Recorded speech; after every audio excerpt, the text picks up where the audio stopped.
Magandang hapon sa lahat. Ako po si Michelle Jane Olijana. Tayo po ngayon ay magluluto sa simpleng pagkain lamang. But before that, tayo po muna ay manalangin ng saglit. Okay, let's pray. Our most gracious and kind Heavenly Father, thank you for this time, Lord. May this food give us nourishment to our body needs so we can serve you physically as we can serve you spiritually.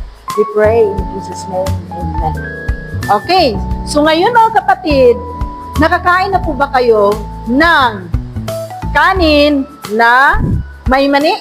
So tayo ngayon ay magluluto po tayo ng rice. Ang rice po natin ay hinalo ko na po. Merong brown, black, at saka white, at saka red. So tayo po ngayon ay magluluto ng rice. So, ang atin pong rice nasa 800 grams. Ilagay po natin dito sa ating rice cooker. Then, meron tayong mani. Ang ating mani, nasa 100 grams. Mani, dry na mani. Ihalo po natin dito sa ating kanin. Dahil maganda ang mani, ilagay sa kanin. At ito, lagyan natin ng 6 na cup na tubig. Okay? So, ihalukay po natin. Okay? And then, atin pong lutuin dito sa ating rice cooker.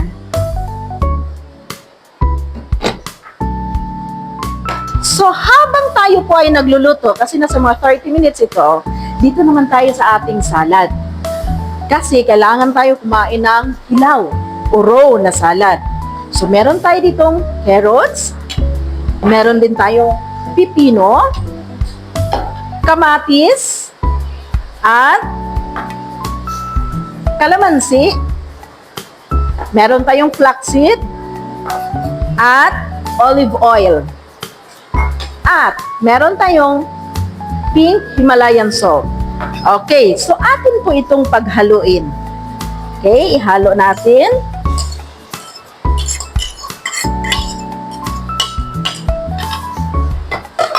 Ihalo po natin ang kamatis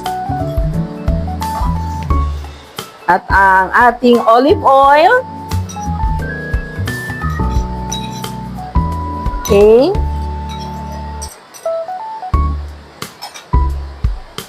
Ating Himalayan pink salt. Kalamansi. At flaxseed. Okay. So, haluin natin ng mabuti. Ito po ay napakaganda sa ating katawan, mga kapatid. Dahil kailangan po tayong kumain ng raw. Bakit kailangan tayo kumain ng raw?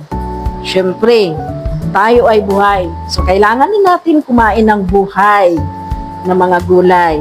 At maganda ito sa mga diabetic patient, sa mga cancer, maganda ito. So, ito na po ang ating salad. Okay? So, yan, habang nag-aantay po tayo sa ating rice, tayo po ay gagawa ng ampalaya with coconut. Okay. Tayo po ay magluto. Okay. So, ngayon, magluluto tayo ng ampalaya with niyog na walang oil. So, okay lang ba sa inyo? So, tingnan natin kung paano ito lulutuin. First, ipatuyo natin ang ating kawali. Then, pagkatuyo ng ating kawali, lagyan natin siya ng konting asin.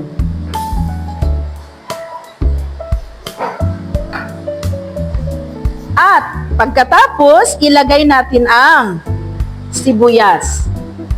So, bakit nilagyan natin siya ng asin? Para ang ating sibuyas ay maging brown at lalabas ang kanyang natural na oil. So, hindi na po kailangan na mag-oil pa tayo. Ito lang po, hahalukayin lang po natin.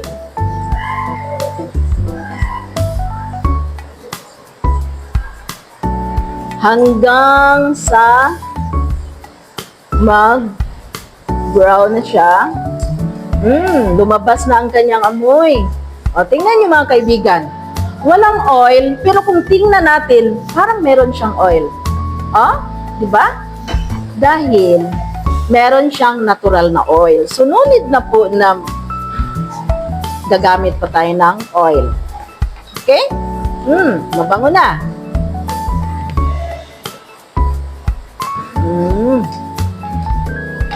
Okay? So, tingnan natin. Ganito na po.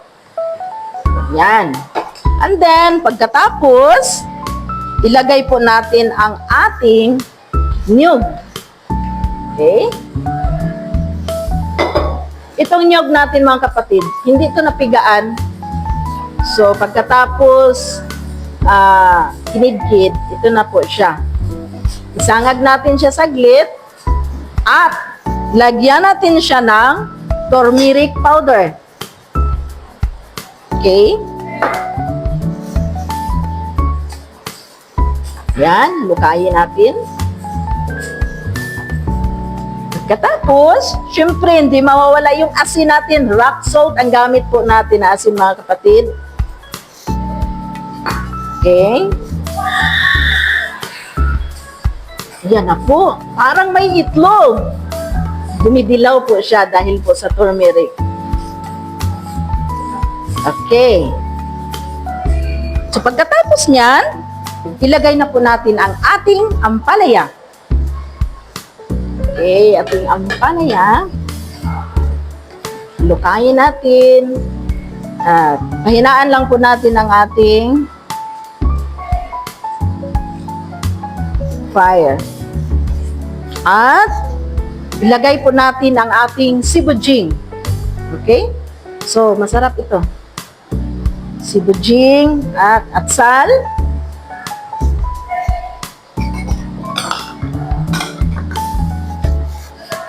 Okay. Masarap na ang ating ampalaya na may niyog. Okay? So, takipan natin siya. Okay. So, habang tayo ay nag-aantay, proceed naman tayo dito sa ating tofu. Okay, para meron tayong protein. Kasi kailangan po talaga mga kaibigan na kumpleto yung ating pagkain. Meron tayong protein, meron tayong raw. Okay, so magluluto tayo ngayon ng tofu. Tofu na walang oil.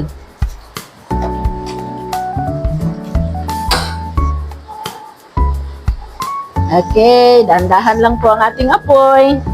So, ang ating tofu, i-marinate po natin siya sa kikuman at kalamansi.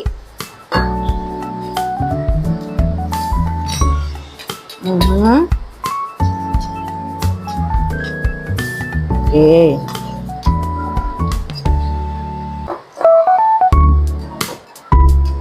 Yan. Kamarinate na po yan. And then, habang tayo ay nag-aantay muna sa pag-marinate, tignan natin. Ang bango na. Ang bango na ng ating ampalaya. Oh, yan. Ang bango na mga kapatid. Very nutritious. Okay. So, okay, kunti pa. Hindi pa siya luto. Okay. So, ito na po. Ilagay natin ang ating tofu. Lagay natin siya sa walang mantika rin. Pahinaan lang po natin ang kalayo. Ang apoy. Okay. Lagay natin siya dyan. Okay.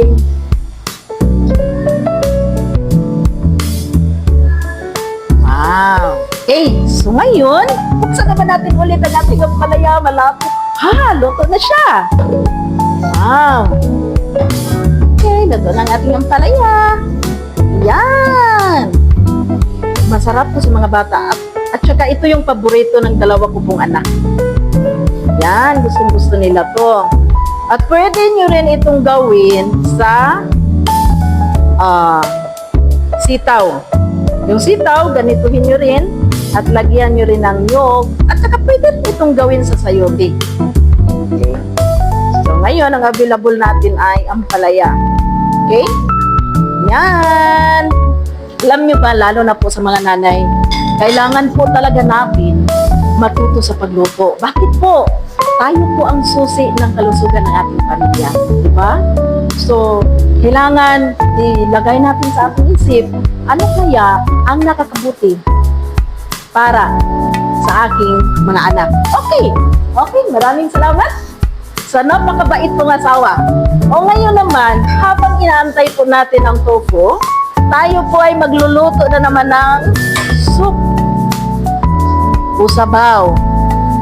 Kasi, karamihan sa atin mga Pilipino, gusto talaga na merong sabaw. So ngayon, magluluto tayo ng sabaw. Ang ating sabaw, ito po ay kapag magluluto tayo ng mga beans, binabad ko po ito siya kagabi pa. Pagkatapos, nilagay ko sa pressure cooker, and then, ganito na siya. So, lata na siya. So, ito yung lagyan natin ng sabaw. Ito naman po ang repolyo. Yan ang panghalo natin. So, bago natin, ito, tuyo na po ang ating kawali, ilagay na naman natin ang ating sibuyas. Dandahan lang po ang apoy. Ang ating luya. Yan.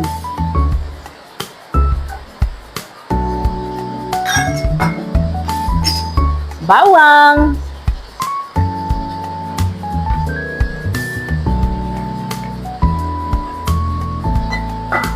At syempre, ang ating asin. Ayan, no? Meron talagyan talaga natin siya ng asin para mag-brown-brown siya at lumabas ang kanyang natural na oil sa ating mga lamas, mga kapatid. Mabango na. Pagkatapos niyan, kung makita nyo medyo nag-brown-brown na siya at lumabas na po ang kanyang bango, ilagay natin ito, ang red beans. Okay.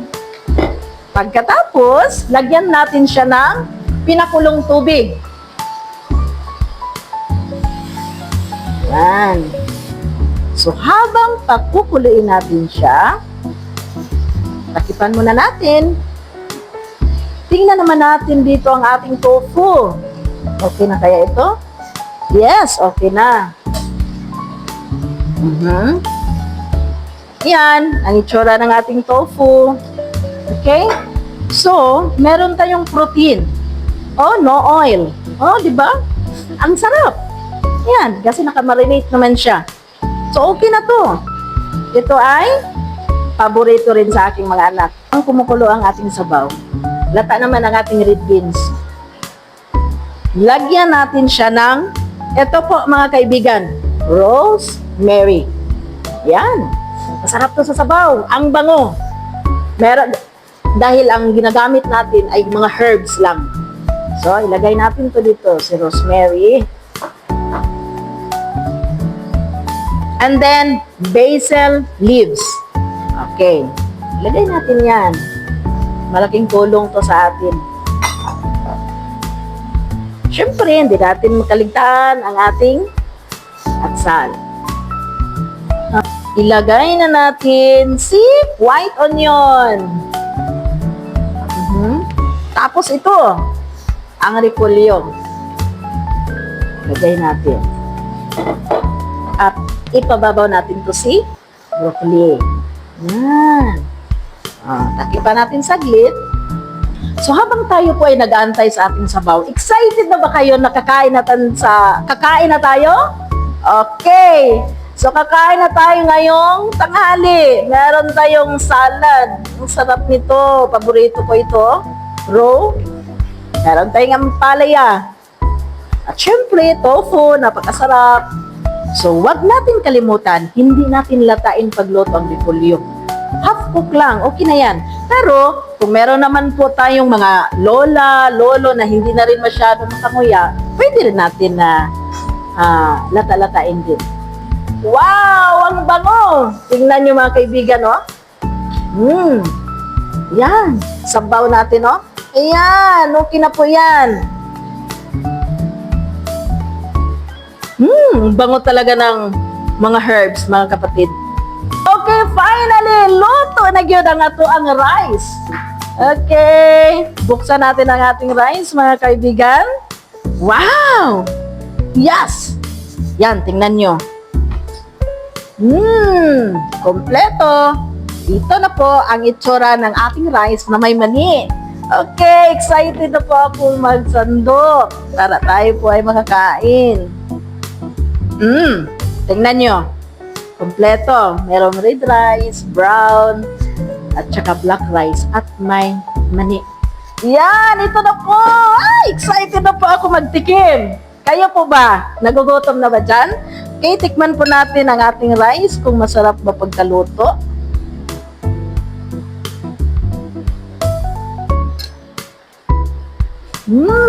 Sarap. Napakasarap. Yan, mga kaibigan. Ganito lang kasimple magluto. At maganda ito sa mga diabetic patient. Bakit?